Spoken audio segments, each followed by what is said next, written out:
San Fran's sick of it. That's the focus of tonight's angle. Now, you got to hand it to liberals. They really have some nerve. They go about destroying public education with their woke agendas, sanctuary policies, watered-down curricula, and then think parents somehow won't notice when they attempt to hide it by eliminating objective standards. Nice try. Now, you may not be aware, but schools across the country have already adopted versions of what's called equitable grading. And just a few days ago, San Francisco was poised to embrace this concept fully until an outcry from parents erupted. Now, to give you some familiarity with this, the plan would exclude classwork and homework from grading. It would allow students to retake most tests, and it would essentially give no penalty for lateness or showing little to no effort, not participating in class, all that's out the window. And they would base the entire grade off of something called summative assessments, using a minimum of a 50% grade. So it's not 0 to 100 any longer. And I know you're asking, what is this? And there must be an education consultant who's driving this. You bet. Meet Joe Feldman, the author of Grading for Equity. I'm not, saying we shouldn't use numbers to describe where students are, but there's a lot of problems with the 0 to 100 scale. And we can make that better using 0 to 4 or 1 to 4, for example. 0 to 4, 1 to 4. Okay. Well, that's silly. Why not just use smiley faces on tests instead, than a frown face when you don't do so well? Well, this ends up basically being a redistribution approach to grading because certain kids started, this theory goes, with more advantages. So we need to lower standards for the other students who didn't have those advantages and do it for equity's sake. Now listen closely, note the jargon. Then there's the bias resistance. So in many ways, traditional grading incorporates things outside a student's control into the grade. These are sort of the institutional biases. So, students whose families are of lower income, they're less likely to be able to do some of the things that are traditionally included in grading, like extra credit assignment, like, you go to the movie based on the book, or you bring in cupcakes for the potluck we have at the end of the learning, or, things like that that require resources, time, money, supervision. How insulting is this? How many people do all of you know who came from humble beginnings to succeed through drive and grit and, yeah, being held accountable? Did any of those people need their standards lowered, or did they need the bar held high? Well, it's pretty obvious. But wait, I digress, because liberals have another factor to blame for their students' poor performance. It's not absentee parents, it's not screen addiction or COVID closures, it's society's implicit bias. Implicit biases, a lot of times teachers will ask students to behave in certain ways, whether it's, you need to sit quietly in your seat, or you need to take notes a particular way. How dare students be asked to take notes or to sit in their seats quietly? What exactly are teachers supposed to do here? Now, I get it. I got boys, right? I know students sometimes need to get out of their class chairs and get the wiggles out. I get that, especially when they're little. That's a good thing. That's fine. But somehow we all survived and our country thrived with a basic code of conduct in school and some objective guidance on study habits. Makes sense. But again, they need to find something to prevent us from assessing where students truly are in their learning. And thus, we could, as taxpayers, determine how effective certain school districts are versus others. They don't want objective measures. The left needs the schools to remain propaganda factories, and a dumbed-down curriculum means dumbed-down students. And it also means, they hope, I think, a new generation of activists with little to no understanding of Western civilization or the great works that informed our founders. Remember, a long time ago, they determined all of that was racist. Again, filled with implicit bias. So at that San Francisco school board meeting a few nights ago, the assistant superintendent pushed the program and tried her best. Teachers are really excited about partaking in this. Grading for equity as a term, I think, is a misnomer because it's the end of the road, but the practices involved leading up to that are really about learning. So for example, on an assessment, being able to provide test corrections, retakes, all of that focus is on the partnership between the teacher and the student working together to then demonstrate their learning. Democrat Congressman Ro Khanna, who represents part of the Bay Area, was not pleased to hear this, posting on X, quote, "My immigrant dad asked me where the missing 10% went when I scored a 90. That was a tough dad, right? He came to America for the chance to work hard and pursue excellence. Giving A's for 80% and no homework is not equity. It betrays the American dream and every parent who wants more for their kids." Of course, Ro Khanna's right here. Grading equity also simply betrays common sense, though. Since when is eliminating stress? I love this. We have to eliminate stress in education.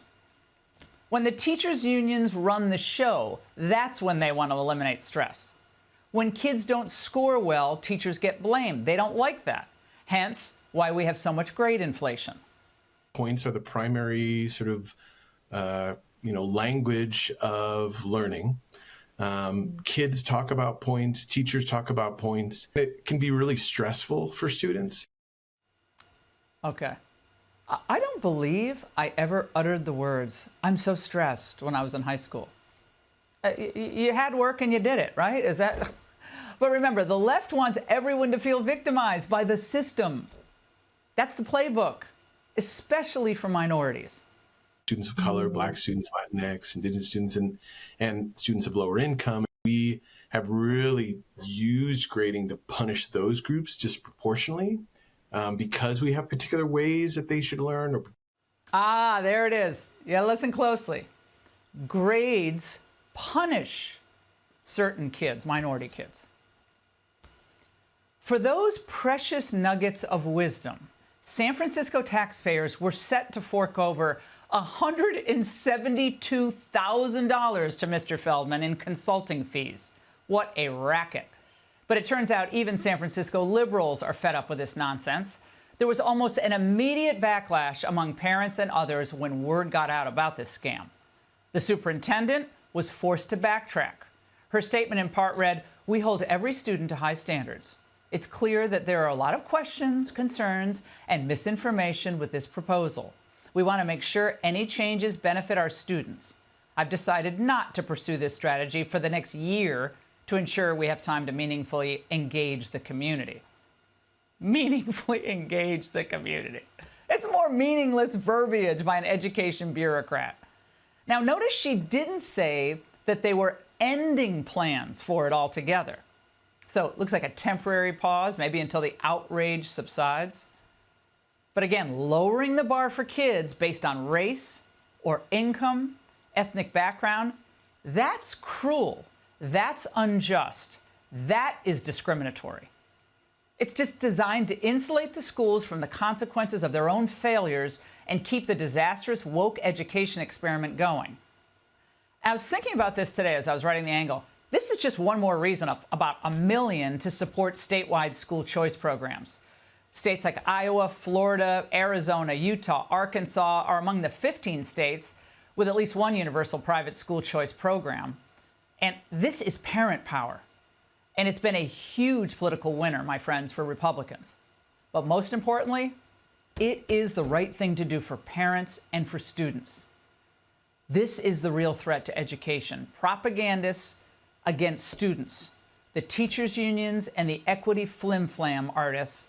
That has to be over, finally, diminish the influence.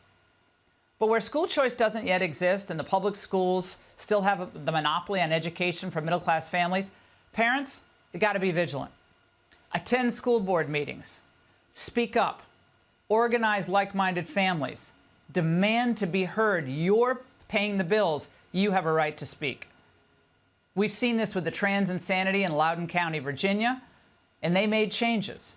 And you can change minds, or at least force these educrats to back down until they return, of course, with another dumb idea. Democrats are going full MAGA, blue MAGA. No, seriously, Democrats are asking themselves, quote, could blue MAGA revitalize the party? We hear they're making blue hats that say make California great again and swapping out the Village People for Stevie Wonder.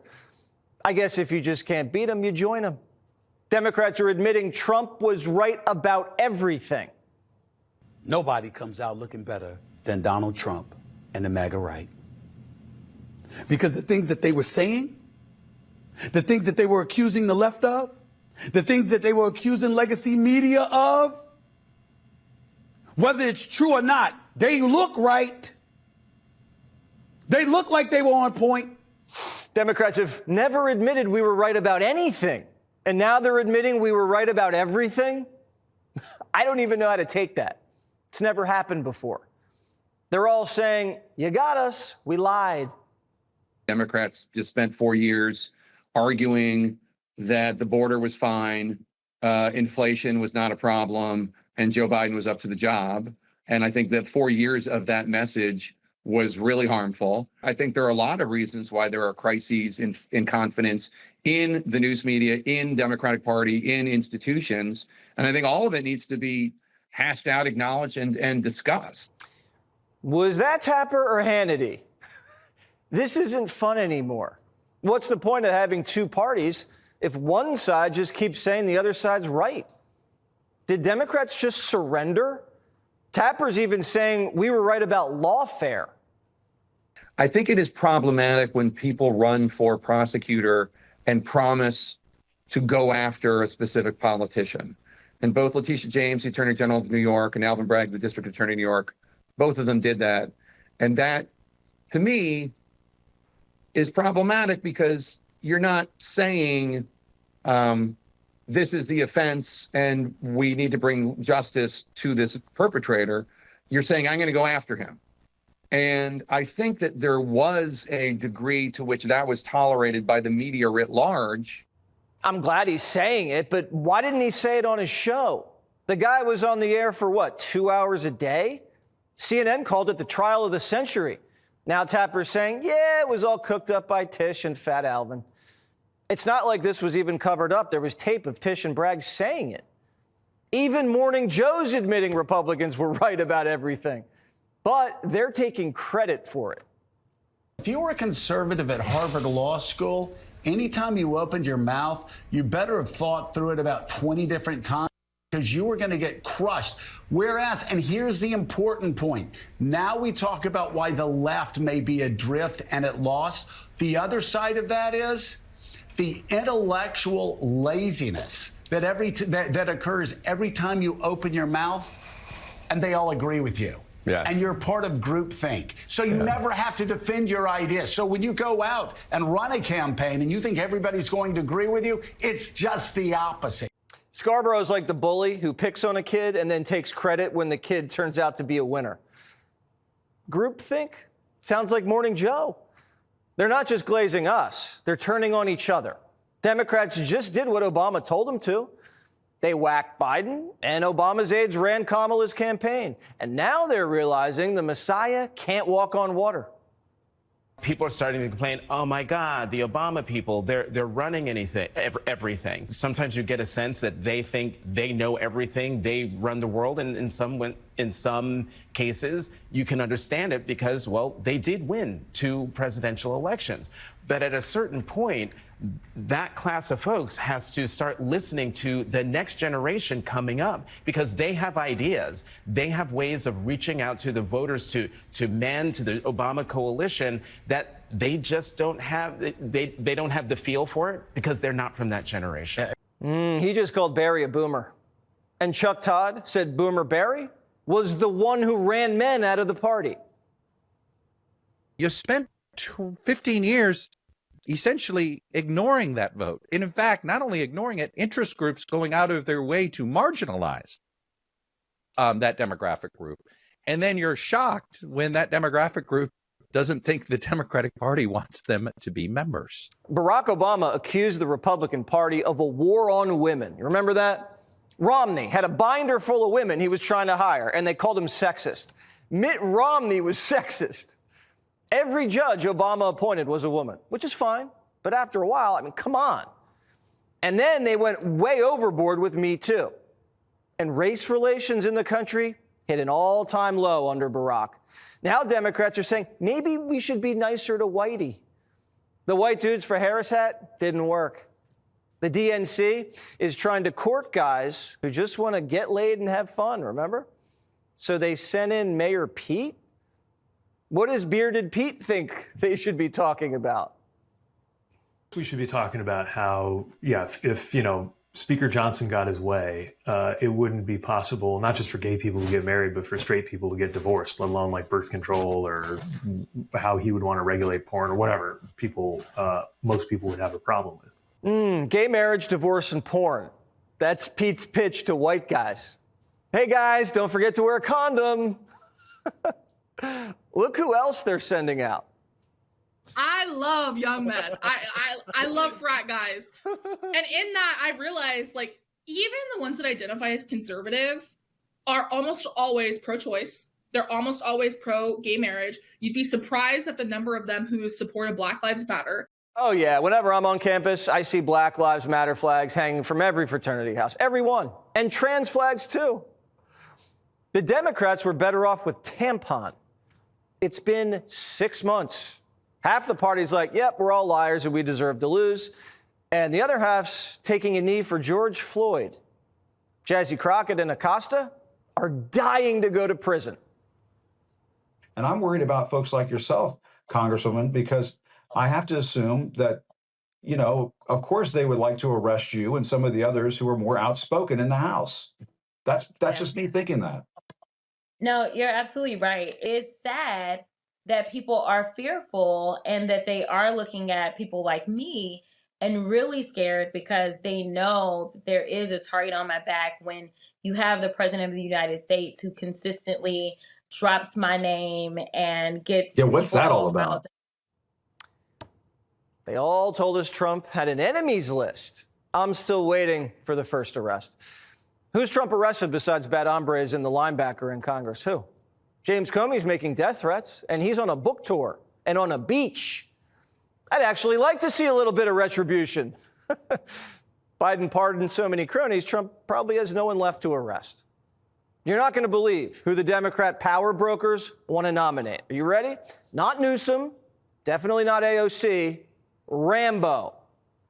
If you go have lunch at the grill room or go have lunch at the Capitol Grill or go to anywhere where Obama Clinton types congregate, they're pining for Rahm. They think Rahm is the strongest candidate in many cases.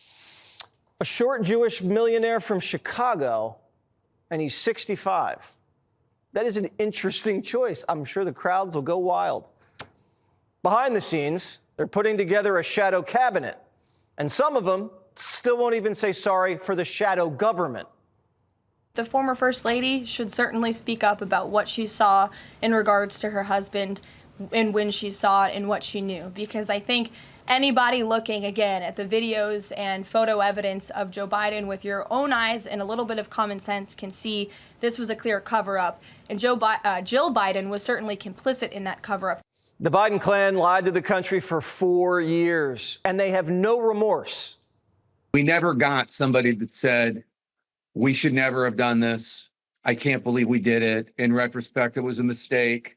How arrogant we were. I mean, even, there was a top White House aide who acknowledged to me that this short 10, 15-minute interview I did with Joe Biden in October 2022, he would not have been capable of doing in October 2023. That admission was stunning to me, but it did not come with, and we really made a mistake. We shouldn't have run him. What an error. I can't believe we did it. It didn't come with that. Democrats confess they lied, but are saying they'd do it again. They say they prefer a president in a coma, controlled by a shadow cabinet over Trump or any Republican. Democrats claim they're having a come-to-Jesus moment, but really they're just trying to sanitize the crime scene and sell books. In terms of the left, it's a money grab. I mean, that's not the case. It's not. This is. I don't want to get into where my money comes from, but I'm. CNN is my main job, and that's where my main source of income by far. Very few people write books to make money. I mean, the idea that I would do this for money is it's silly and not true. Democrats just want to be on the winning side now because being right sells. Even with all the book buzz, Tapper's CNN show had its worst month in 10 years. The man's in quicksand. The more he fights, the deeper he sinks. The country is changing. A majority of the Democrat voters now think populism's cool. They'd rather have populism than promises of abundance that Democrats never deliver on anyway. The country wants doers, people with common sense, and leaders who tell the truth, not people who lie to them and then write tell-alls to make a quick buck. You know the easiest way to make money in this business? Tell the truth from the beginning.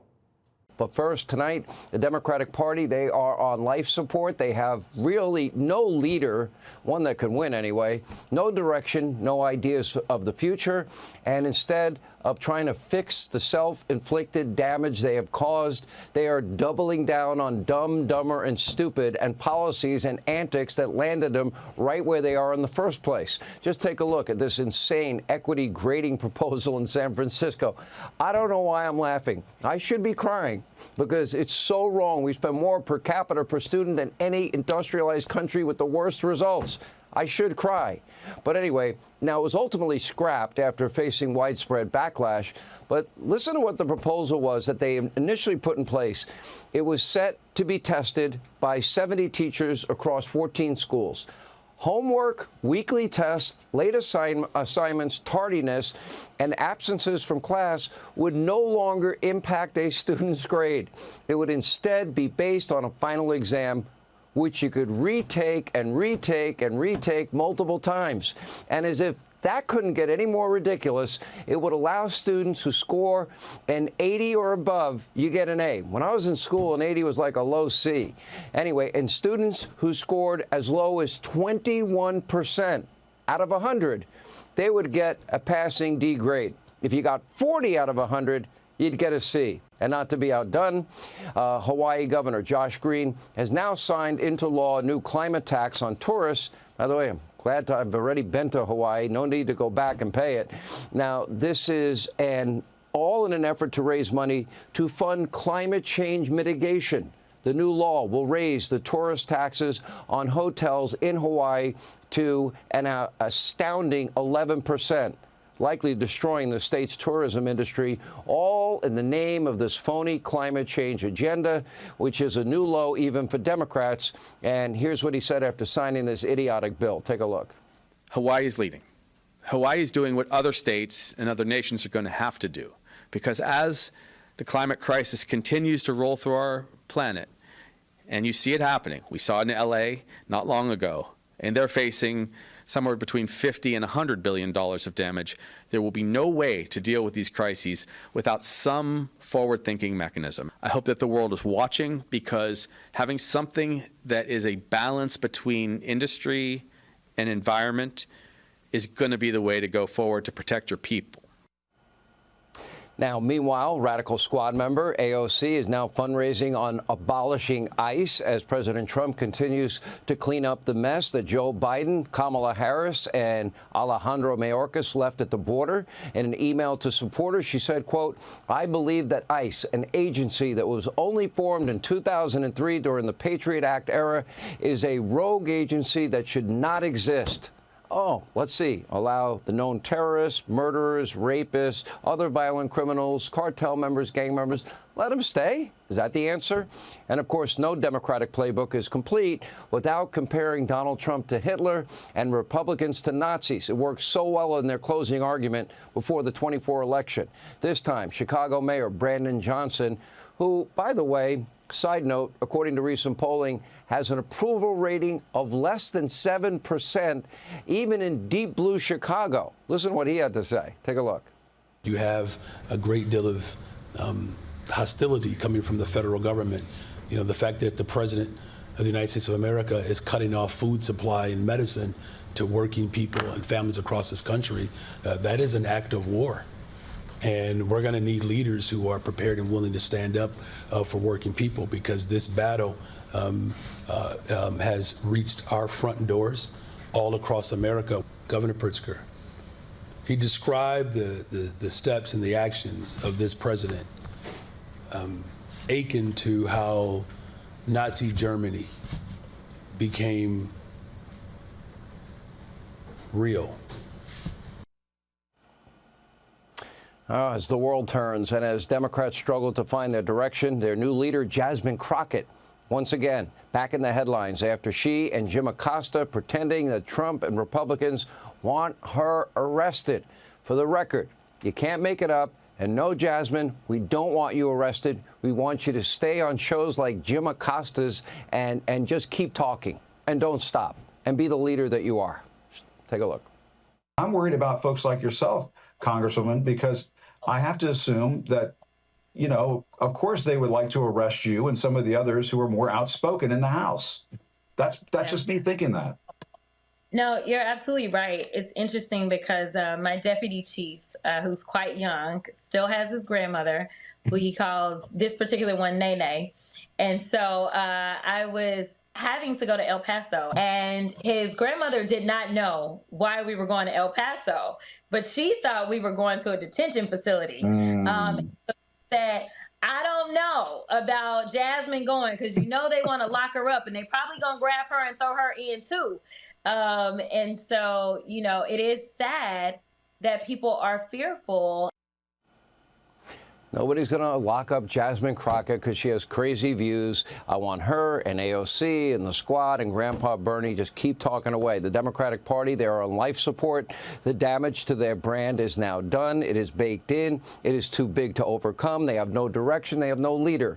And frankly, they have no future. And instead of doing something that is really needed, like, soul searching, they're just doubling down on dumb, dumber, and stupid, zero introspection, zero course correction, and the situation now has become so dire that their friends, even in the liberal state-run legacy media mob, aren't even sure what to say or do.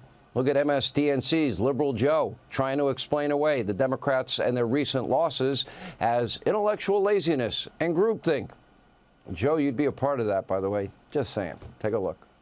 Now we talk about why the left may be adrift and at loss. The other side of that is the intellectual laziness that that occurs every time you open your mouth and they all agree with you. Yeah. And you're part of groupthink. So you never have to defend your ideas. So when you go out and run a campaign and you think everybody's going to agree with you, it's just the opposite. You never had to be on your toes before intellectually.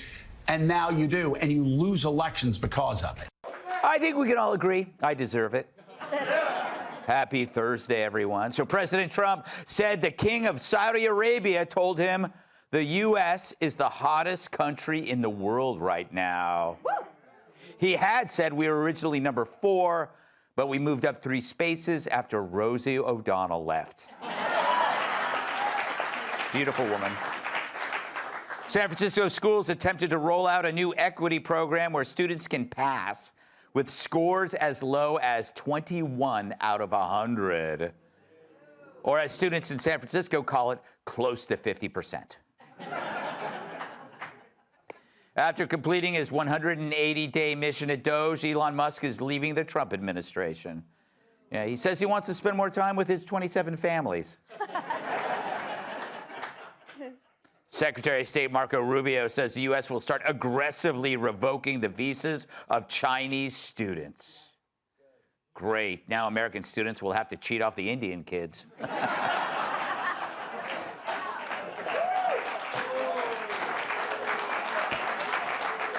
Worse, they're going to have to do their own laundry. Too far, too far, too far. I know. Mayor Pete said he wishes he could go back in time and open the schools in 2020. Dude, if you could time travel, why not go back to 2018 and give those in Wuhan some gloves? Yeah. Or go back in time and grow a beard. According to a new report, Seton Hall's baseball program included hazing rituals that included beatings and forced sex acts. What's the downside? Asked one man.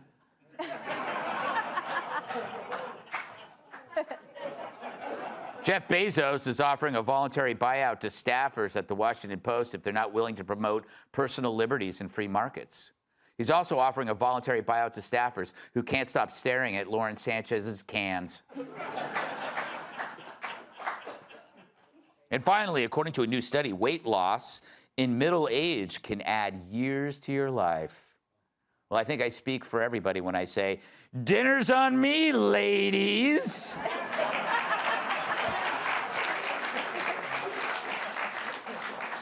All right, so the media's been trying to blame the White House for lying to them about Joe Biden's sorry state.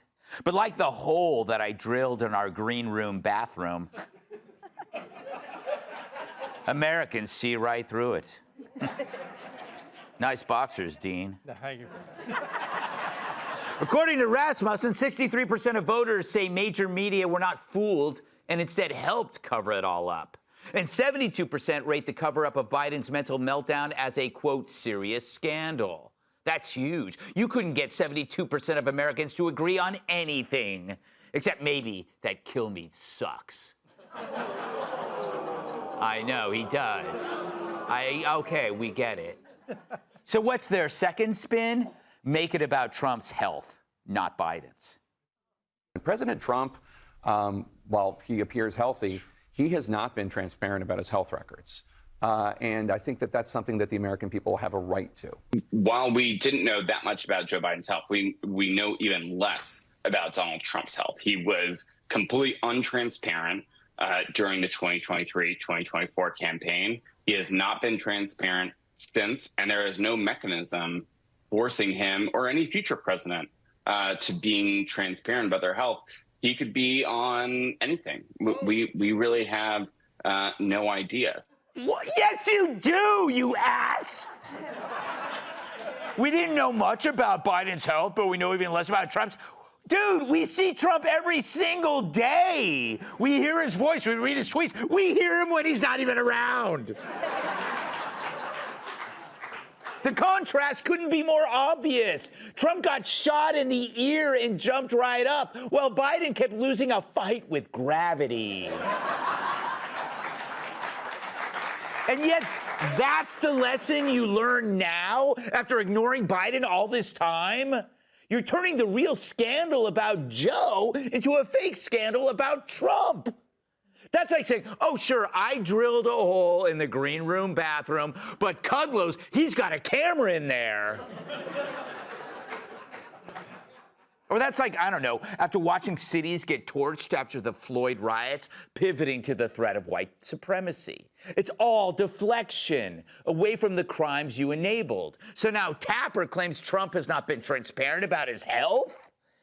And taking their cue, the usual suspects, CNN, MSNBC, The Atlantic, are suddenly very concerned about a presidential health report, while conveniently forgetting they propped up a president who once said this. And Joan Shingang, I'm going to pronounce Shanga. I'm not sure I'm going to introduce you all the way. Of Putin's kleptocracy. Kleptocracy and the guys who are the kleptocracies. You don't need an MD to see Biden was DOA. Of course, they couldn't release his medical evaluations since it was on stationery labeled coroner's report. Meanwhile, if Trump is hiding anything, he sucks at it. He's everywhere.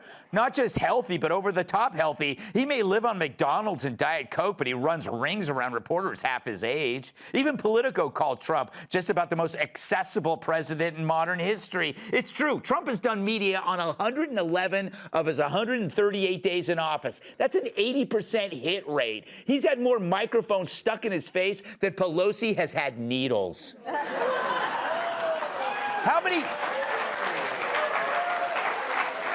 How many modern presidents would even dare to do that? But Trump rolls out, points to a room full of hostile reporters and says, whose ass can I kick today?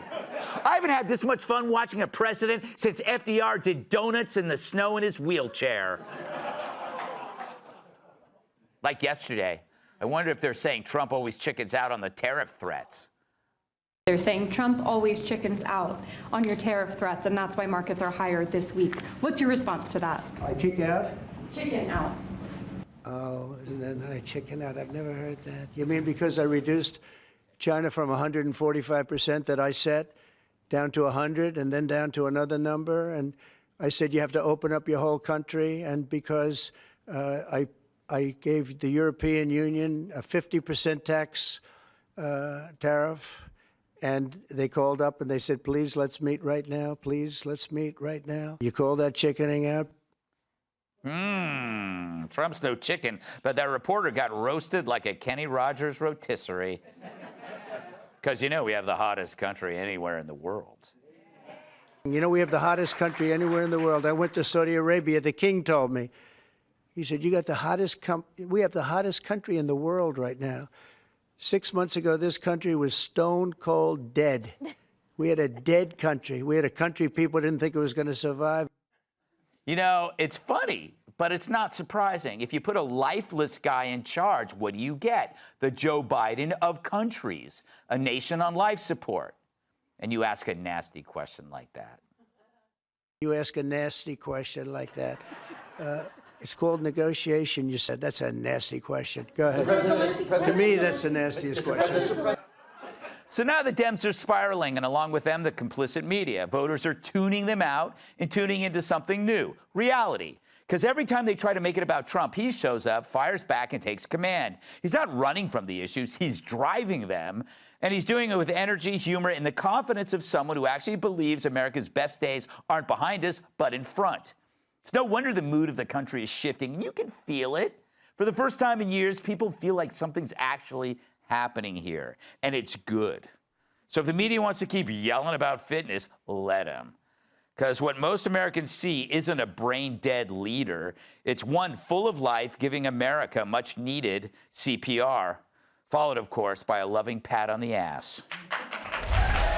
Hey, Sean Hannity here. Hey, click here to subscribe to Fox News YouTube page and catch our hottest interviews and most compelling analysis. You will not get it anywhere else.